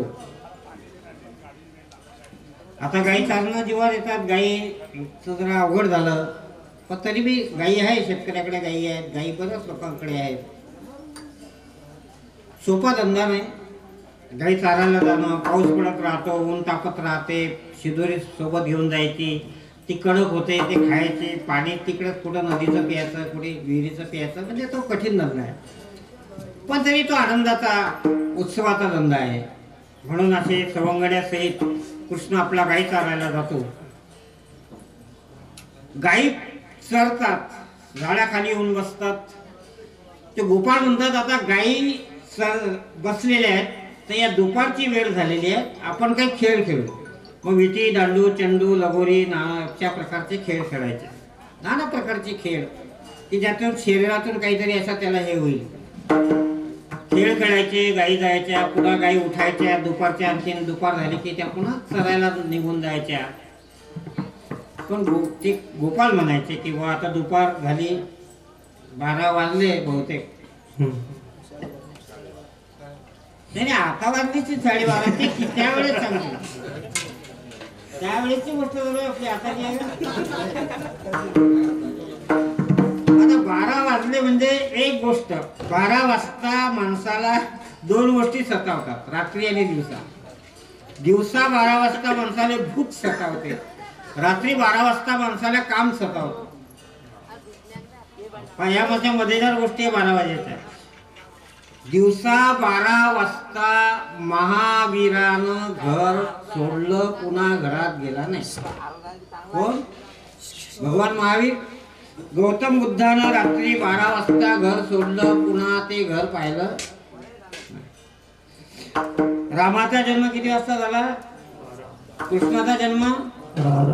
बुद्धानं गृहत्याग किती केला? 12 वाजता. महावीरानं गृहत्याग कधी केला? हे 12 मोठे महत्वाचे आहे. तुम्ही 12 वाजायला सांगितलं. 12 हे मासे आहे. दिवसा माणसाला भूक सतावते, रात्री काम सतावतो, पण या कामावर आणि भुकेवर विजय मिळवला या लोकांनी. म्हणून आज त्यांचा जय जयकार केला जातो, त्यांच्या जयंत्या साजऱ्या केल्या जातात, त्यांच्या पुण्यतिथ्या साजऱ्या केल्या जातात. दोन गोष्टीवर विजय मिळवता आला पाहिजे, भुकेवर आणि काम वासनेवर. पण ते विजय मिळवता येत नाही म्हणून आपण वाद जातो. 12 वाजले, ते गोपाळ म्हणाले की बा आता 12:30 झाले, खेळता खेळता आता आपण काय करायला पाहिजे, आपले शिदोऱ्या जे आहेत त्या आणायला पाहिजे. झाली आता वेळ म्हणती आणा शिदोऱ्या चला वळू गाई, बैसू जेऊ एके ठाई, बहु केली वनवून पायी पिठी झाला शी. आता वनवन झाली, पायपीठ झाली, भुकीची वेळ झाली, शिदोऱ्या आणा. सर्वांनी शिदोऱ्या आणलेल्या आहेत. कृष्ण म्हणला की दररोज तुम्ही बा ज्याच्या त्याच्या शिदोऱ्या खाता, तसं नाही करायचं. आज आपल्याला वनोत्सव साजरा करायचा आहे. मग काय करायचं आहे, माझी शिदोरी आणि तुमच्या शिदोऱ्या एकत्रित करायच्या आहे. त्याला मग सर्वेची एक केल्यावर काय होईल, काला आहे की नाही. हरी नामाचा खिचडी हरीचं नाम खिचडी काला आहे. आपण हे पोहे, त्या पोह्यामध्ये काही दही टाकतो, दही पांढरा असते, पोहे पांढरे असतात. ते असे जर उडवले तर उडतात, दही टाकलं की गुपचाप बसतात. म्हणजे एक होतात की नाही. त्याला स्नेहाचा प्रेमाचा ओलावा दिला की मग मैत्र्या जुटतात, एकोपा निर्माण होते, त्याचा रस तयार होतो. अशा प्रकारचा हा काला, ब्रह्मऐक्याचा काला, ते तो झोप उडवणारी गोष्ट आहे नाही, झोप लागणारी गोष्ट आहे, उडवणारी नाही. ब्रह्मऐक्य सांगले काय ते झोप, तर तो एक काला आहे. अशा प्रकारचा काला त्या वृंदावनामध्ये यमुनेच्या वाळवंटात आणि त्यावेळेला केलेला आहे. सर्वांना अशा प्रकारचा काला वाटलेला आहे. दैवात अशा प्रकारचा काला दिलेला आहे. तो फार अशा प्रकारचा उत्सव त्यावेळेला झालेला आहे. आजही आपण एकनाथी भागवत ग्रंथाच्या निरूपणाच्या याच्यातून आजच्या 9व्या दिवशी काल्याच्या प्रसंगातून हा समारोप करतो आहे. खूप अडचणी आल्या, तरी त्या अडचणीवर आपण मात करत इथपर्यंत पोहोचलो. आणि आलेच पाहिजे आग्रह होता, पण काठीवाल्याचं आमचं तसं खूप प्रेम आहे. तेव्हाही त्यानं सांगलं तरी काही हे काय येतं की आता तुम्हाला ते गाडी पाहिली की पांढरी इकून मुळे दिसते की मला लाईट की कुठे काय होईल काही सांगता येत. साला ते काळवीत आलं, ते इकडून चाललं, आमची गाडी तिकडून आली, त्याच्यावर आदळलं, पळून टाकली गाडी. लोकांच्या बा गाडीचा ॲक्सिडेंट, अपघात झाला. अपघात नाही झाला, काळवीत नावाचं हरिण कुठलं शिग त्याच्यात घुसले. ते पोराचं आमचं त्याच्यात बोट छमलं. तो म्हणे बाबा हे साला म्हटलं जाऊ दे, आता ते घटना घडत चालू आहे, पण जाऊ दे तसंच चालू आहे. तो आला नाही, आत्ताचा नाव प्रसाद आहे. प्रसाद वाट नाही की आपल्या गाडी, तो वाट्यासारखाच आहे पोरगा म्हणा प्रसाद. अशा घटना घडत राहतात. त्यामुळे कोणी इकडून कोण्या मार्गाने जावा, तो म्हणे या पुलावर पाणी आहे, त्या पुलावर पाणी आहे, या पुलावर पाणी आहे, इकडून पाणी आहे. दाताळ्याकडून आलं तर तिथं आंदोलन चालू, रस्ता रोको. ते म्हणे इकडून तिकडे जाता येत नाही, ते कोण इकडे येत आहे. पाण्यानं रस्ते अडवले, माणसाने अडवले. हे म्हणे आमच्या घरात पाणी घुसले, लोकांना सांगलंच नाही पाणी सोडतो. आता वर 10 फुटी झाली, त्याला कचोरात भरलं कोणी करीन काय. पहिलेच तर भरेल होतं ते, पहिले 66 झालं ना, 66च्या वर पाणी ठेवता येत नाही. तर साला प्रचंड पाऊस पडला, त्यानं रात्रीच सोडून दिलं. आता ते घरात घुसलं. ते म्हणतं आम्हाला सांगलं कोणी, सांगलं होतं तुम्हाला मेसेज पाठवलं त्या गावात देलते की रोज अंडी. हे पोरं तिथलेच त्या धरणावरती. हा हे 2 हे बसेल तर तिकडचा वर फिरतात. ते 3 आणले आज सोबत. आता ते त्याला धोंड्या दिल्या, मेसेज पाठवले की बा आम्ही केव्हाही पाणी सोडू, तुम्ही सावधान राहा. ते सावधान राहिले, घराही घुसलं. दाताळ्याच्या त्या घरात घुसेला आहे. शेलापूरच्या त्या बाजारपट्टीत पाणी गेलं, त्याच्या घरात पाणी घुसलं. ते प्रचंड असा आकलाड विकलाड सुरू त्या नदीचा आज पाहायला आम्ही चालू आहे अजून. अशा परिस्थिती झाल्या, नदी नाले तुडुंब भरून व्हायले. त्याला पावसाळ्यात आलं नाही एवढं, आता येऊन गेलं ते. परतीचा पाऊस आहे, सलामी दिली एक चांगली परतीची सलामी, की चाललो बा आता पण 2-4 दिवसापासून पण. मग थंडी, मग हिवाळा. हिवाळे आलं की हिवाळी. हिवाळीच आहे ना, मग काय थंडी व्हायचं काम. हे ऋतू बदल होत राहतात, ह्या गोष्टी होत राहतात. हा परतीचा पाऊस येऊन गेला. हा पर्जन्यपणे आपल्या स्वभावे आपला त्याच्यात काही हातात नाही आहे. आपल्याला दैवी पिके भूमी, तुमच्या दैवानं भूमी पिकत राहते, त्याच्या स्वभावानं तो पडत राहतो. त्या हवामानाचे अंदाज बी चुकतात, कधी कधी असं होत राहतं. चला, असतो येण्याप्रमाणे तुम्हा सर्व गावकरी लोकांचं प्रेम आणि त्या प्रेमात सवय या ठिकाणी अशा प्रकारचं येणं झालं. आता 2 मिनिटात आंध्र बाळाच्या इकडे ते हरिभक्तीपरायण विदर्भ रत्न संजय महाराज पासपोर्ट शासनानं त्यांना सन्मान दिला, पुरस्कार दिला. प्रचंड प्रमाणात त्यांचे सत्कार सोहळे महाराष्ट्रामध्ये चालू आहे. पण आम्ही एक वर्गबंधू गुरुबंधू या नात्यानं, एक आमचे ते मित्र आहे म्हणून त्यांच्या नात किंवा आम्ही एक सोहळा साजरा करायचा आहे, पण आम्हाला असं साधारण करायचा नाही. तो 2 तालुक्याच्या वतीनं करायचा आहे. 3-4 हजार लोकांची जेवणाची आणि मंडपाची व्यवस्था आम्ही केलेली आहे सध्या. म्हणजे तयारीत आहे, पूर्ण तयारीत आहे. येत्या 25 तारखेला वाघजाळ आश्रमावर तो सोहळा होणार आहे. त्याचं एक तुम्हाला आमंत्रण दे. त्या सोहळ्याला आपण यावं. तो सोहळा त्या ठिकाणी संपन्न होणार आहे. महाराजांचा आपल्याला सत्कार करायचा आहे आणि अशी माणसं काही समाजासाठी करत राहतात काही, म्हणून आपण त्याच्याविषयी कृतज्ञता असलो पाहिजे. आता मला सांगायला वेळ नाही. त्याचं एक गोष्ट मी खूप पाहिली, तुम्ही पाहिली नसेल कधी. पाहिलं तर मला वेळ भेटलाच पहा. तेव्हा तू होता का सोबत त्या दिवशी? इकडं घाटावर नव्हता, आपण उंदरीकडं प्रसाद होता. एक त्या महाराजाचं एक कार्य पाहिलं मी ना. तिथं एक पळसखेड सपकाळ नावाचं गाव आहे. तिथं एक आश्रम आहे. तिथे 200 लोक पागल आहे. ते जमा करून आणले त्या रोडून. किती पागल असे, काहीच्या हातात साकेदार नाही, काही असे कोंडेला बकऱ्या कोणतं तसे दाईमध्ये ते पागल लोक आहे. त्यांना जेवण विष्ठा माहीत नाही कशाला म्हणतात. अशा प्रकारची गोष्ट की पोराला आमच्या एका दगड मारला आहे का पागलला. तर म्हणे बाबा, म्हटलं आता ते पागल लोक आहे पण पाय. तर म्हणे आज खरं देवाचं दर्शन झालं. हा होता ते चेतन सोबत. हा होता सोबत. हो, इतकं परिस्थिती पहा. त्या महाराजांना तिथं ते कार्य चालू केलं. हो ना, म्हणून सरकारनं त्यांना पुरस्कार दिला. माझे कार्य चालू असतात, ते काही कोणाला माहीत नसतात. आम्ही माहीत करून घेतलं. त्या भागातून आलो, ते पागल लोक आहे. पण त्यांना चांगले होतात ते लोक तिथं. पण त्यांना आठवत नाही आपलं घर कुठे होतं, आपण कुठून आलो, काय आलो. चांगले झाल्यावर बी आठवत नाही, ते विसरून जातात. काहींना आठवलं तर ते पोचून देतात त्याच्या घरी चांगलं झाल्यावर. पण एक कार्य त्यांचं एक चालू आहे, गोसेवेचं कार्य. अशा प्रकारचे अनेक कार्य चालू आहे. म्हणून त्याची दखल महाराष्ट्र शासनाने घेतली. त्यांना अशा प्रकारचा पुरस्कार दिला. तो पुरस्कार दिल्यामुळे आपण त्यांचा सत्कार सोहळा येत्या 25 तारखेला वाघजाळ आश्रमावर मोठ्या प्रमाणामध्ये करण्याचं ठरवलेलं आहे.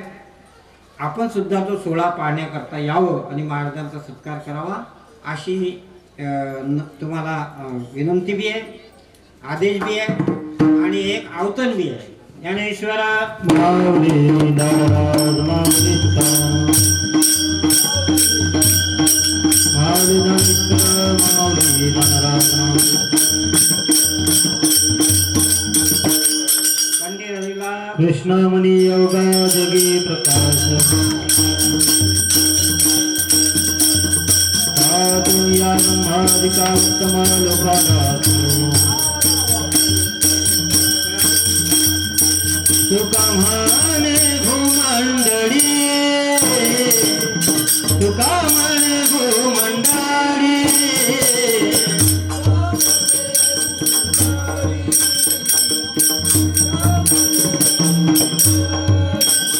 आम्ही बडी वीर गावे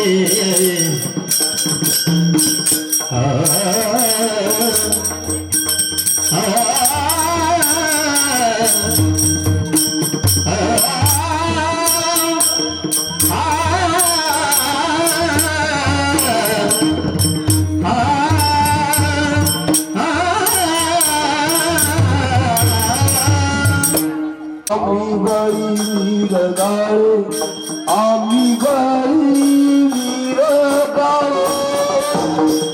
आम्ही गरीब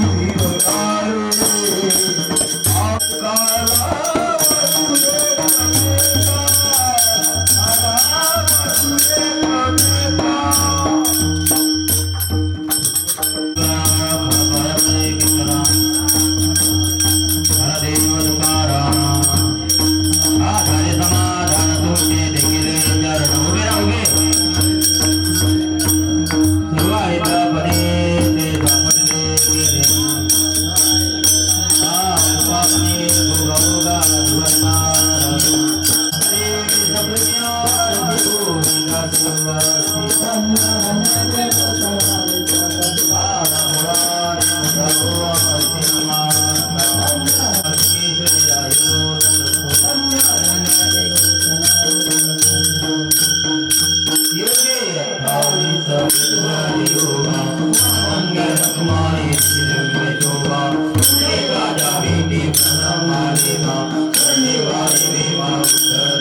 बापाई दुर्गा देवी आषाढी कार्तिकी भक्त जयती चंद्रा सीता वल्लभा माई दुर्गा आरती दानराधा महावल्लभी दानवल्लभ वरदिना माता सीता राजा बलिदान जगी नरनाथ गोरी आदर परंग भावगिरी जारी आदर राजा प्रकटव्य भोले रामाद की रामन राधानी धरणी मस्तक देवी आदर राजा वल्लभी देवकी संतन माता आरती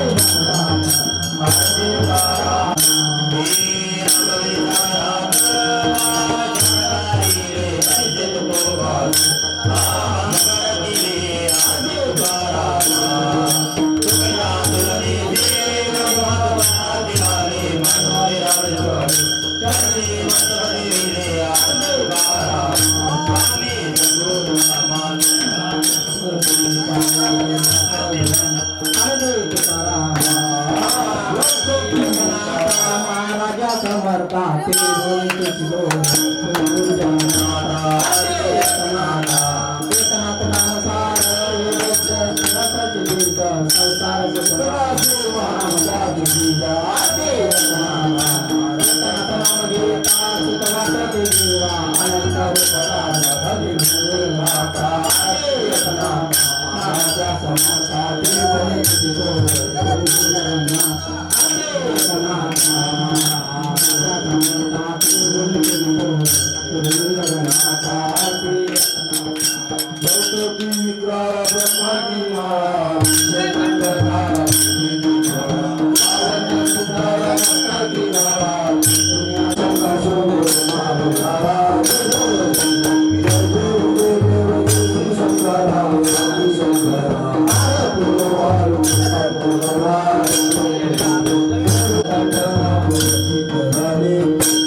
नमो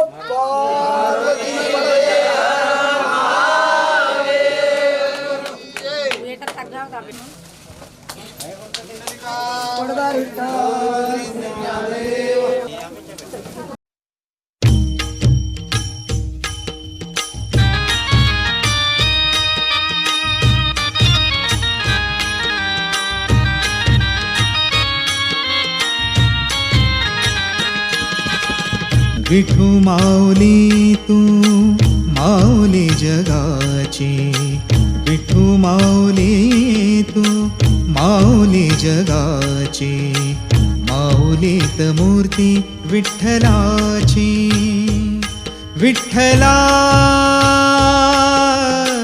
माय बापा, विठू माऊली तू माऊली जगाची, विठू माऊली तू माऊली जगाची, माऊलीत मूर्ती विठ्ठलाची.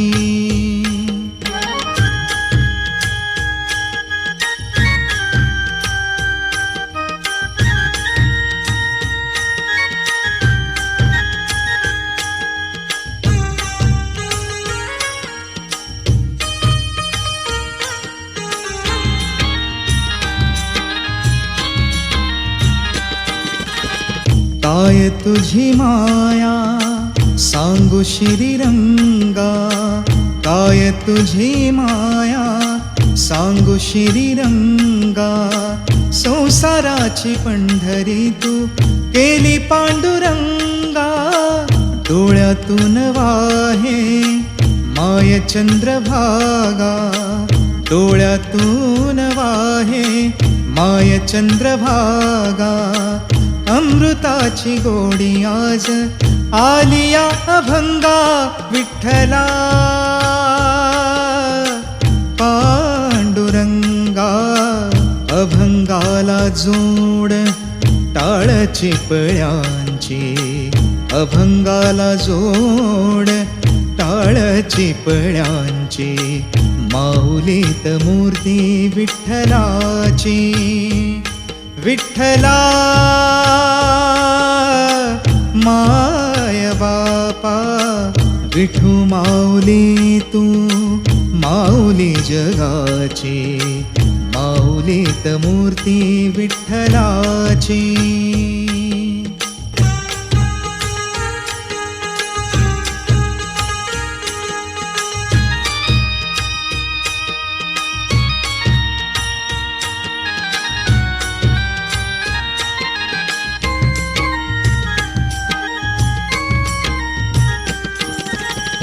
लेकरांची सेवा केली सतू आई, लेकरांची सेवा केली सतू आई. कस पांग फेडू कस हो उतराई, तुझ्या उपकारा जगी तोड नाही, तुझ्या उपकारा जगी तोड नाही. ओवाळीन जीव माझा सावळे विठाई, विठ्ठला माय बापा. जन्मभरी पूजा तुझ्या पाऊलांची, जन्मभरी पूजा तुझ्या पाऊलांची. माऊलीत मूर्ती विठ्ठलाची, विठ्ठला माय बापा. विठू माऊली तू माऊली जगाची, विठू माऊली तू माऊली जगाची. माऊलीत मूर्ती विठ्ठला.